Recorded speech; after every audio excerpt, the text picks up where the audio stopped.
The rise of Apocalypse is upon us in the time-traveling adventures of X-Men 97 Season 2.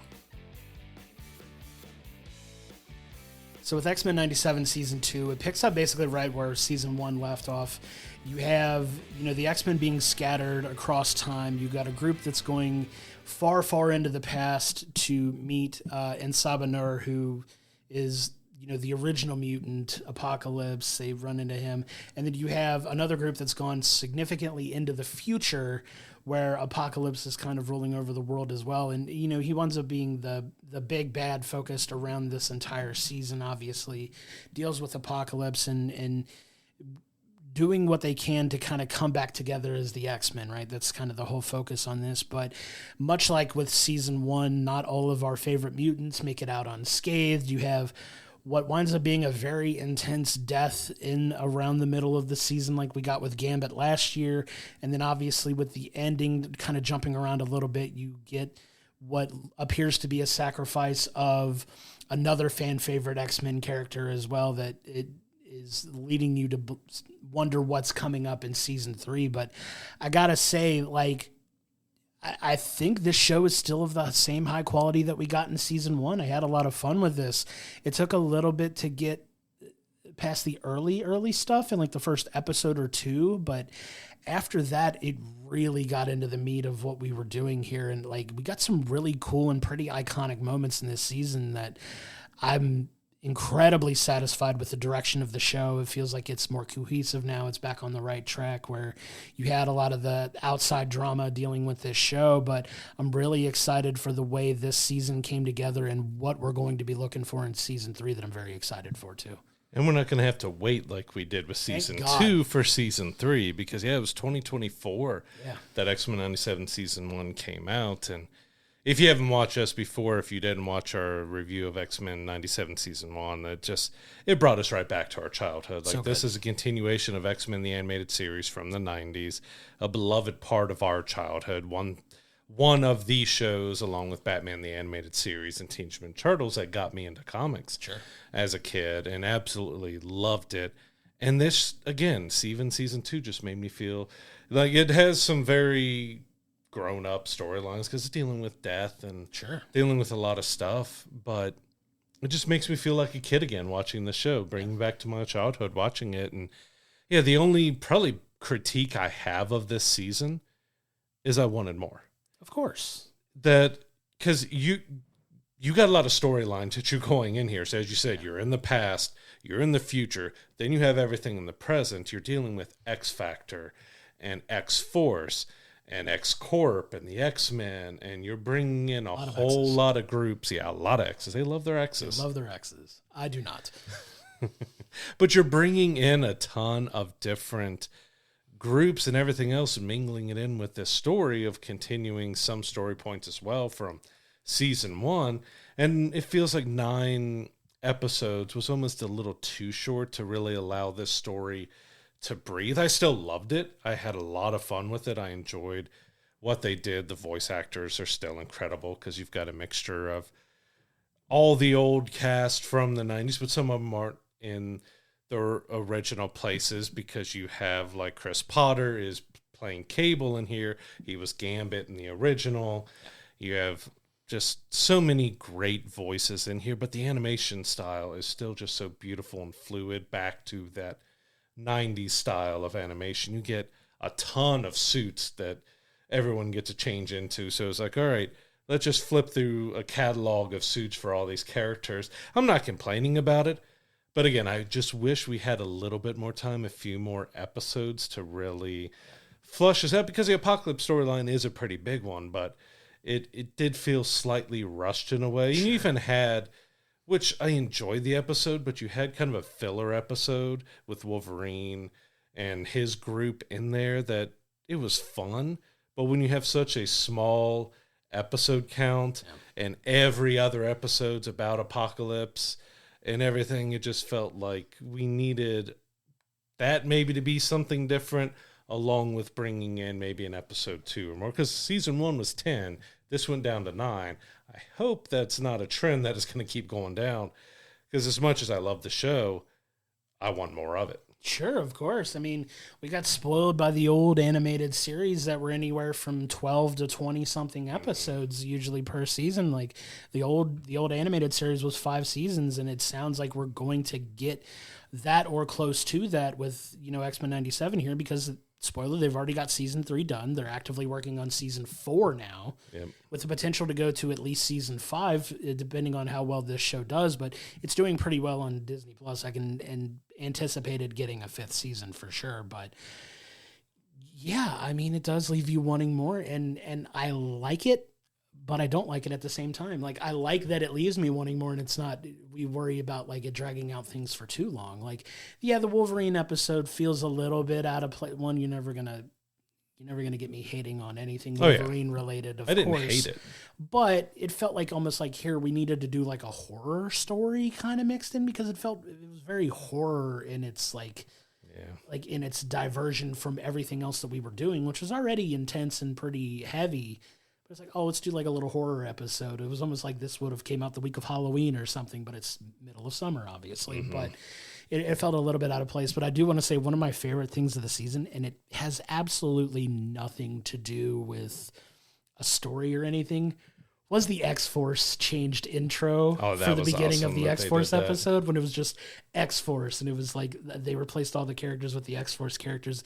So fun to see that group introduced into here, and mixing in some of the characters we had already seen in season 1, 2, and you get like those introductions of Havoc and Archangel and Psylocke, and a lot of those characters that I love, that are kind of the lesser, I don't want to say they're lesser characters, but they're lesser known to the mainstream of X-Men, of X-Men watchers who aren't hardcore, nerds like we are, that were super happy to see these. And it was really cool to see, them here. And I love that cool little, it's just a little detail like that where you just take it up and you switch it to X-Force and take the X-Men out of it and put the X-Force in there and get their own intro and have them facing off with Apocalypse and his minions and all that other stuff for the intro. It was pretty cool, though. I love that moment. Yeah, it's X-Men the Animated Series and 97 here has unskippable intros to me. Like, when that music turns on, I feel I could run through a wall when I hear that X-Men animated series.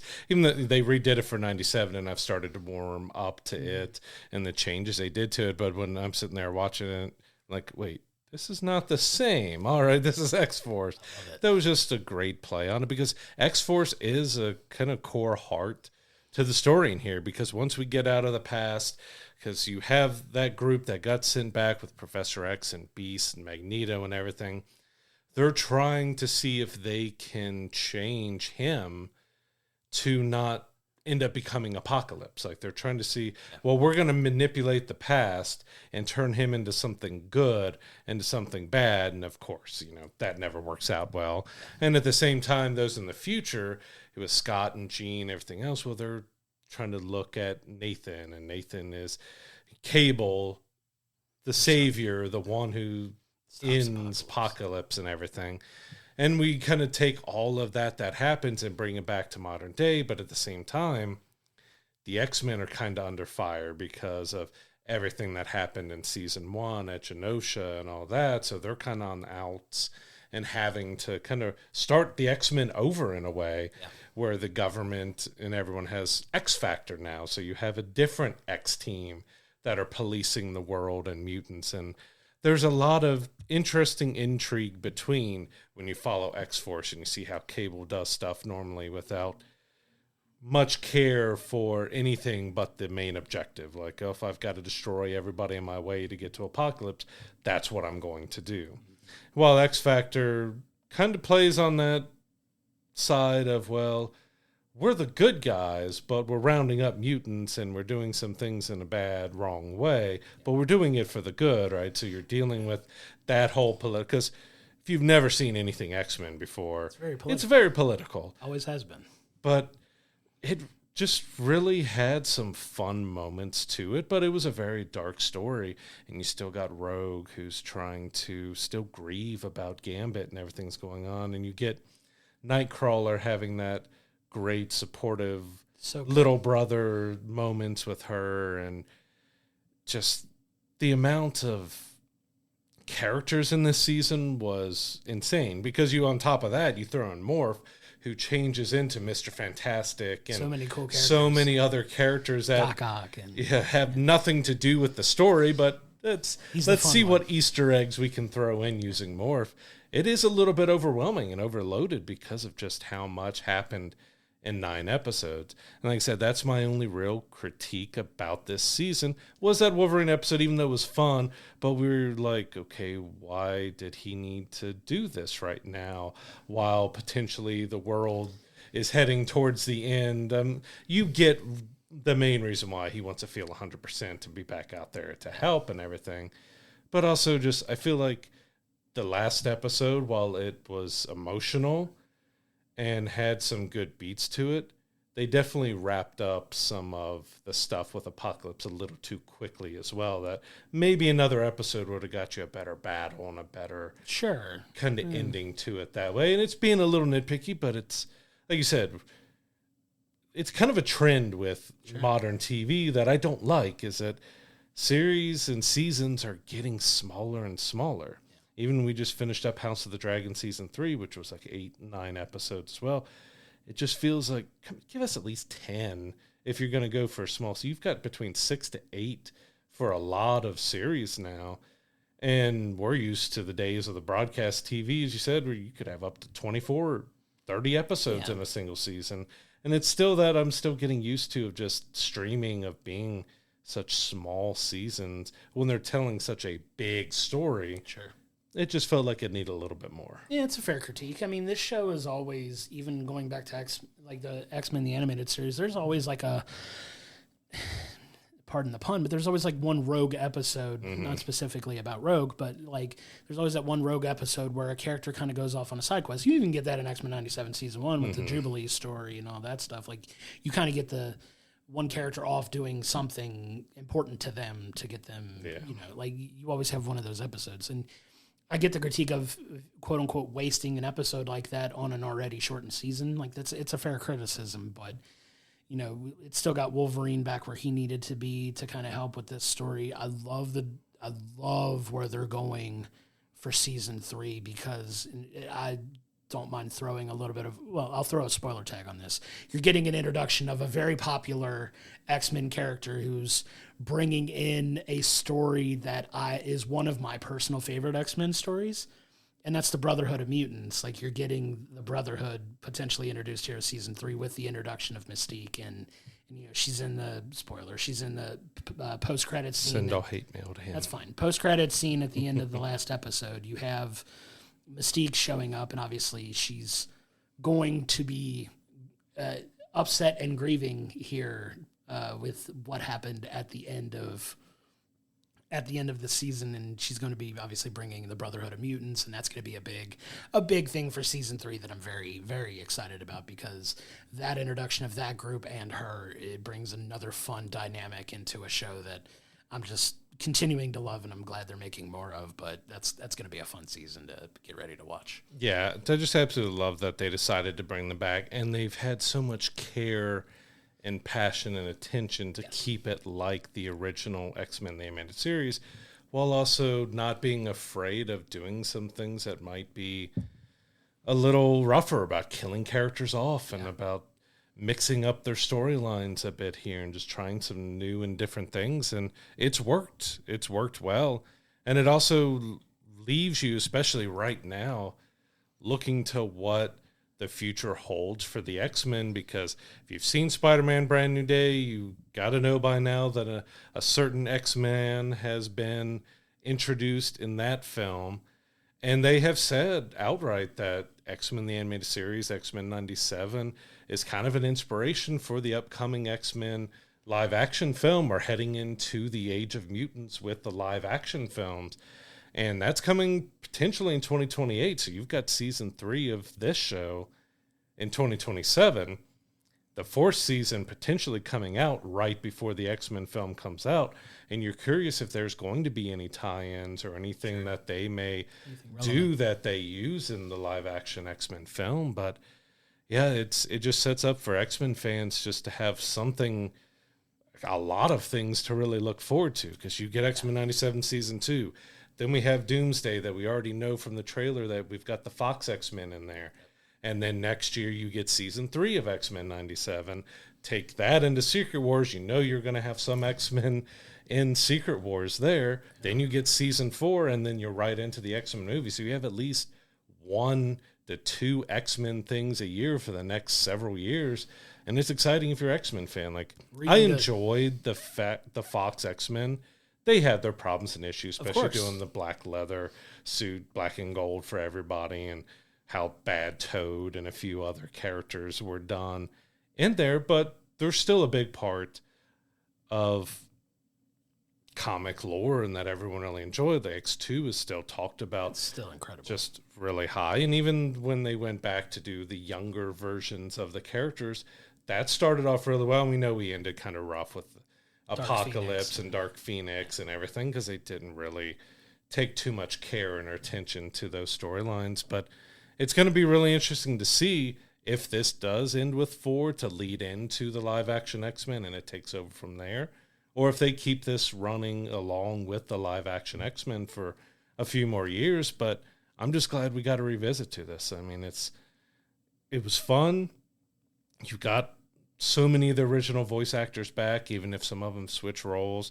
You know, we got to meet a lot of them at an expo here in Cincinnati just a couple years ago too, after the first season came out. And it's my childhood. It's just bringing me right back to my childhood. It has issues and problems that with just, again, my nitpicking of it just being too short for the grandiose storyline that is Apocalypse, and even just kind of Days of Future Past, a little bit type of mix in here with things. And I wanted more. That's the only critique I have, is I just wanted more. That's fair, but I mean, to be fair, we're going to be eating pretty good if you're an X-Men fan. Yeah, that's what I said, but we got so much more to look forward to. The next several years, I mean, even to kind of pull back the curtain behind, you know, when we shoot this, like D23 is starting today, and, you know, there's a lot of anticipation around potentially announcing the live-action cast of the X-Men at the convention this weekend. So by the time this episode drops, we could know that already as well. Like, there's a very clear push for mutants once we get on the other side of the conventional Avengers saga of, you know, Marvel, of the MCU, and we're going to be moving into more mutant-focused stories and things like that. Very excited for what the future of that holds, but I kind of want this to stay. If I had my preference, I would like for this to stay separate of anything they're doing in the MCU, honestly, because it doesn't need to be attached to anything, and it doesn't really need to be a wink and a nod to anything you're seeing in the MCU, because they've done a pretty good job of it so far in the 2 seasons that we've gotten, staying away from any of that anyway, because it doesn't feel like it's connected now, and I don't feel like it would be beneficial to start connecting it. Yeah, I think it's more just looking at what inspirations the live action take from them, more than continuing something from the cartoon into the live action. It can have its influences. How could it not? But I'm really excited for the direction of this show. Feels like they found their footing really well. I love the Gambit stuff that they did in this as well. Like, you're gonna be hard pressed. We're both, you know, obviously huge Gambit fans. Like, I think it's both of our favorite X-Men character. And Rogue and Gambit has always just been, that dynamic is incredible. I love that. I love the connection that those two have, and you just get a really interesting story coming up that I'm hoping they get the same amount of time to dive into, hopefully an episode or 2 more. I don't know what it's slated to be. It does feel like 8 wasn't enough, but I would much rather be left wanting more than being upset that it drug out a couple episodes too long and they could have tightened it up a little bit more. I'm much more preferring being on this side of it than on the other side. Yeah. And I said, it's that interesting time that we've been kind of waiting since the last Wolverine came out. 'Cause, I mean, you had Deadpool and Wolverine that came quite a few years after that. But if you're looking for core X-Men, we haven't had a lot until X-Men 97 here. And it just, anybody who grew up with it, I have yet to see have a major problem or issue with what they've done here because of that care and attention to the comic storylines, but also the ability of keeping it grounded to that 90s series, but doing their own thing and moving it on. And like I say, you've got a perfect blueprint for many of these characters because, like I said, for a large generation of comic book fans, Batman the Animated Series, Teenage Mutant Ninja Turtles, X-Men the Animated Series, Spider-Man. Spider-Man, the animated series, these were your core takeaways of how these characters should be done and voiced and created. And it's just like, you have the blueprint to do these characters. If you're taking from inspiration, you gotta get Rogue right this time. Is what I gotta look at. X-Men 97 and the animated series of how to do Rogue and Gambit correctly, because that's just like the perfection of handling those characters to me. And yeah, there's a bright, exciting future for X-Men ahead. And this season just retreads a little, because we did have Apocalypse storylines in the original 90s story, but it did it in a fun and new and interesting way, which, as you mentioned, we got that set up for what season 3 potentially is about. There's several storylines it could follow with introducing Mystique and what they're doing there. But yeah, we've got at least 2 more seasons of fun and enjoyment to have out of this, and I can't fully complain about anything here other than, like I said, just give me an episode 2 or more to let that story just flow a little bit more, because you got a couple episodes in the past, a couple episodes in the future, everything else in the middle, but you're dealing with so many different groups and characters and people that by the ending felt a little rushed, on top of just more in the way of just kind of how easily things ended. Had a great battle leading up to it, but then it was just like, all right, we're done. So if we had another episode or so that you could have let that story breathe, you may have got maybe a little bit more impactful ending, other than for those of us who are Rogue and Gambit fans getting an ending on that was pretty satisfying. But leading up to it, I would have liked to see maybe something else with Apocalypse than what he was used for in his ultimate form. Sure. And we did get a very satisfying thing for Rogue and Gambit, but then turning on your head and getting absolutely heartbroken by the very, very end of it. Yeah. And I teared up a little bit, and I was just like, it's absolutely something that they would do, but I'm so upset because they had such a good run in this season, especially. Like they were I don't want to spoil who it is for anybody that hasn't watched it, but it was just like, man, they had such a good like presentation in this season. It's just like, yeah, there's that gut punch. Almost on the level of losing Gambit when we lost Gambit. That Gambit episode still is, to this day, my favorite, maybe one of my favorite animated episodes of television of all time. That just broke me. It just was disgusted how down I felt after that. Like I legitimately, when we watched it the first time, I sat there, I'm getting goosebumps rethinking about it. You can verify the goosebumps on my arm here. But like I was so distraught after that Gambit episode in season 1 that when it was done, I'm normally one, like, if there's not an extra credit scene at an episode, because they're pretty good about sneaking 1 or 2 in the middle of season 1. But when that episode left, I'm usually like turning it off and switching to another app to turn something else on. I sat there and let the entire end credits of that show played. And I don't just mean the animated credits. I mean all of the credits, until it kicked me into another show. And that's what snapped me back. I was just stunned and just like in disbelief at what I had seen, and was distraught. And that's the grip that this show has on me. And I love it. I'm ready for season 3. Thank God it's coming in 2027. Because if we'd had a 2028, wait for that long for this, I was going to riot. Yeah, and we got to talk to Lenore, who plays Rogue, who's voiced Rogue. Incredibly kind lady, too. A very kind lady, and I got a sugar in person and stuff, but we talked to her about that episode as well, and that's one of her. She talked how she's that moment and seeing it, of just how that affected her, too, and talking to her about that final line of, I can't feel you, and how that was. It was just amazing. And yeah, it does have another moment.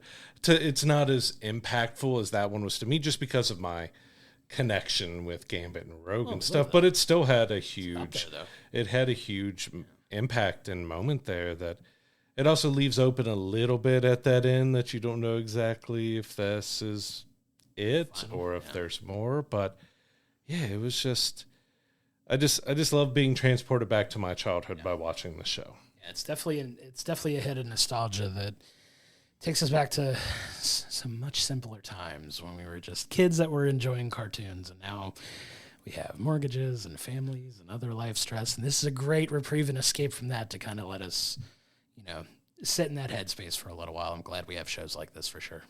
Yeah, so X-Men 97 season 2 was another great season. Like it lost an episode in count here, which I think it probably could have used, because this was a pretty big storyline between Apocalypse. You have the past, the present, and the future that they're going through. You've got X-Force and X-Factor and the X-Men and so many different groups and storylines going on that maybe it could have used an episode or two more to let that story breathe, but it's still such a great throwback to what the 90s animated series was. To so many of us, it's continuing that spirit and that core heart behind it. It has emotional moments. It has exciting, action-packed moments. And it was just a lot of fun. Like my only nitpick was that I felt like it could have used an episode or two more just to let that story flow and breathe a little bit more. I'm still giving this a 9 overall. I think it was a great season that still brought me back to my childhood yet again. Every time I sit down to watch a show, going back and rewatching season 1 and everything, it just brings me right back to my childhood. And they've done just a fantastic job of capturing all of that from the comics and that show and continuing it on here. It's just another fun, great season. Yeah, I'm landing on a 9 with this as well. It's such a good animated series. It's up there with some of the best stuff you're going to watch on television right now. It's just really good.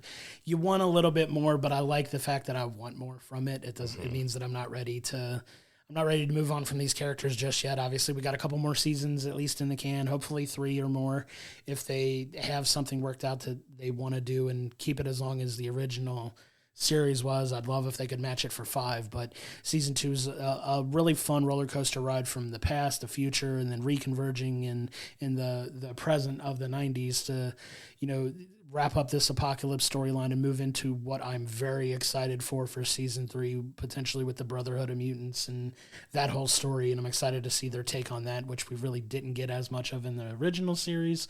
So I'm excited to see that one. It's one of my favorite comic storylines. So it's going to be really fun to get into that. And I'm really excited for that. I'm ready. I'm just glad we don't have to wait 2 years for it. Oh, yeah. I'm just so glad that because they said 2024 to 2026 between season 1 and 2, but now it's going to be 2027, 2028. They haven't confirmed season 5. You're curious if it's going to reach it, but because it's like they said, season 4 is going to run right up to the live action X-Men movie, so you don't know exactly yet what the plan is for the Mutant Saga, because so far we got X-Men. Then we have Ghost Rider that comes after it, and then you have Black Panther 3. That's really the only 3 that we know, and you would figure that X-Men is kicking off the Mutant Saga, so you don't know what else we really have. We've talked about how Shang-Chi 2 is still in the works. That's going to find its way somewhere. You got Destin Daniel Cretton, who just did Spider-Man Brand New Day. He's moving on to Naruto. You don't know what his schedule is going to look like, because they may jump him right back into Spider-Man 5 before he can get Shang-Chi 2 done. Like, you just really, this is the one time after all these phases and everything else, we really don't know what the future of everything's looking like. We're going to the Mutant Saga. We have 3 films, but past that, we really don't know what we're going to be able to see and look forward to in the future, which is nice after having everything mapped out for far too long. They're definitely cutting back on some TV stuff, so we don't know, is Daredevil Born Again going to end with season 3? Is it going to get a season 4 before the X-Men come out or something else? So it's an interesting time for Marvel fans. If you had a little bit of a lull in a time period where it felt like Marvel, and Marvel knows that they were cranking out just way too much stuff, and they didn't give enough time for everything.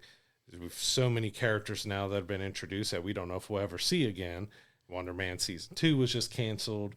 It's an interesting time for Marvel fans to go, and at least we have something as concrete as Marvel's X-Men 97, along with Spider-Man Brand New Day, of things that can get you really excited heading into 2 huge films with Avengers Doomsday and Avengers Secret Wars. Yeah, that's going to be intense. I'm looking forward to that too. But yeah, I mean, X-Men 97 season 2 is available now on Disney Plus. Go check it out. For the love of God, go check it out. This is so good. I love this show. If you're a fan of the old X-Men animated series and you haven't started the show by now, Both seasons are available to watch. Go check it out. Let us know what you think. We'd love to talk about this show for you. And let's just nerd out about the X-Men. Can we do that instead of worrying about literally everything else going on in the world? Let's have some fun and talk about the X-Men. Yeah, so thank you so much for tuning in. And if you feel so inclined, do all the things to help the show out, from follows, shares, likes, and comments on social media to subscribing on YouTube and your favorite audio platforms. All of it helps us out so much, and we can't thank you enough for all the support.